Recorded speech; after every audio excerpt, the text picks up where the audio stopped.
Hello दोस्तों, welcome to my channel. आज की इस वीडियो में हम क्लास 10th वीवीआई ऑब्जेक्टिव को देखने वाले हैं। तो चलिए वीडियो को शुरू करते हैं। देखिए, सबसे पहले मैं आपको बता दूं कि ऑब्जेक्टिव को किस तरह से याद करते हैं। जब हम ऑब्जेक्टिव को याद करते हैं तो हमें केवल एक ही ऑब्जेक्टिव याद नहीं होता है। उस ऑब्जेक्टिव को याद करने से हमें कई सारे ऑब्जेक्टिव्स के जवाब मिल जाते हैं। जैसे हमारा पहला क्वेश्चन है, निम्न में से कौन अर्धचालक नहीं है। इसमें क्या पूछ रहा है कि अर्धचालक नहीं है। तो जब हम इसका आंसर को टिक करेंगे तो हमें साथ में ये भी पता चलेगा कि कौन कौन अर्धचालक हैं। जैसे निम्न में से कौन अर्धचालक नहीं है, तो ऑप्शन हमारा है सिलिकॉन, जर्मेनियम, पारा और डी है कोई नहीं। तो इसका सही आंसर होगा पारा। ठीक है, यानी कि ऑप्शन सी।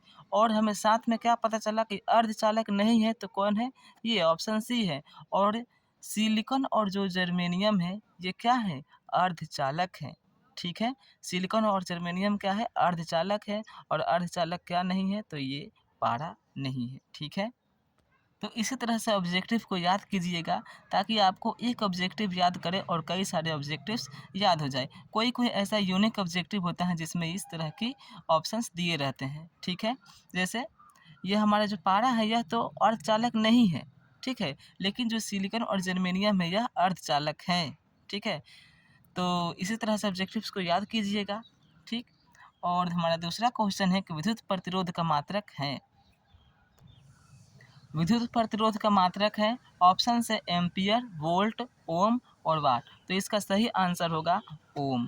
ठीक है, हमारा तीसरा ऑब्जेक्टिव है, विद्युत धारा का मात्रक होता है। विद्युत धारा का मात्रक क्या होता है, तो इसका सही आंसर होगा ऑप्शन नंबर डी, एम्पियर। ठीक है, अब चौथा क्वेश्चन देखिए, ऑब्जेक्टिव देखिए, 1, 2 और 3 ओम के 3 प्रतिरोध को श्रेणी क्रम में जोड़ने पर समतुल्य प्रतिरोध क्या होगा। समतुल्य प्रतिरोध का मतलब होता है सभी प्रतिरोधों का योग। ठीक है, तो देखिए यहाँ पर श्रेणी क्रम दिया है, तो श्रेणी क्रम में क्या होगा कि जब भी जितने भी प्रतिरोध दिए रहते हैं उसको केवल जोड़ दिया जाता है। तो कितना दिया है, 1, 2 और 3, तो इसको जोड़ दीजिए। 1 + 2 + 3 कितना हो गया, 6। तो इसमें ऑप्शंस में कहीं 6 में देखिए तो ये ऑप्शन नंबर डी सही हो जाएगा। ऑप्शन नंबर डी 6 ओम। ठीक है, और पांचवा है, टंगस्टन निम्न में से किस ताप पर पिघलता है।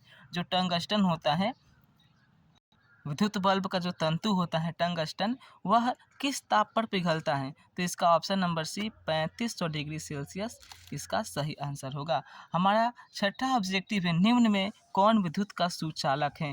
विद्युत का सुचालक कौन है, तो इसका आंसर होगा ग्रेफाइट। अब साथ में हमें यह भी याद हुआ कि ग्रेफाइट तो विद्युत का सुचालक है, लेकिन विद्युत का कुचालक कौन कौन सा है, तो हमें 3 ठो याद हो गए कि सल्फर जो है विद्युत का कुचालक है, प्लास्टिक भी विद्युत का कुचालक है और आयोडीन भी विद्युत का कुचालक है। तो इस तरह से ऑब्जेक्टिव को याद करने से आपको एक ऑब्जेक्टिव में कितने सारे ऑब्जेक्टिव्स याद हो जाएंगे। ठीक है, हमारा सातवां ऑब्जेक्टिव है, विद्युत बल्ब का तंतु किस धातु का बना होता है।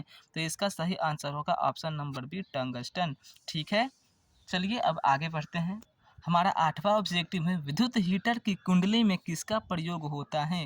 विद्युत हीटर की कुंडली में किसका प्रयोग होता है, तो नाइक्रोम होता है, नाइक्रोम का प्रयोग होता है। ठीक है, और नौवां ऑब्जेक्टिव है, विद्युत धारा उत्पन्न करने की युक्ति को क्या कहते हैं। विद्युत धारा को उत्पन्न करने की युक्ति को क्या कहते हैं। ऑप्शन है जनित्र, मोटर, एमीटर और गैल्वेनोमीटर। तो इसका सही आंसर होगा एमीटर।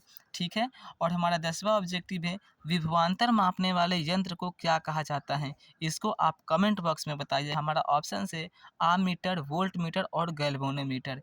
ठीक है, तो इसको आप कमेंट बॉक्स में बताइएगा कि विभवांतर मापने वाले यंत्र को क्या कहा जाता है।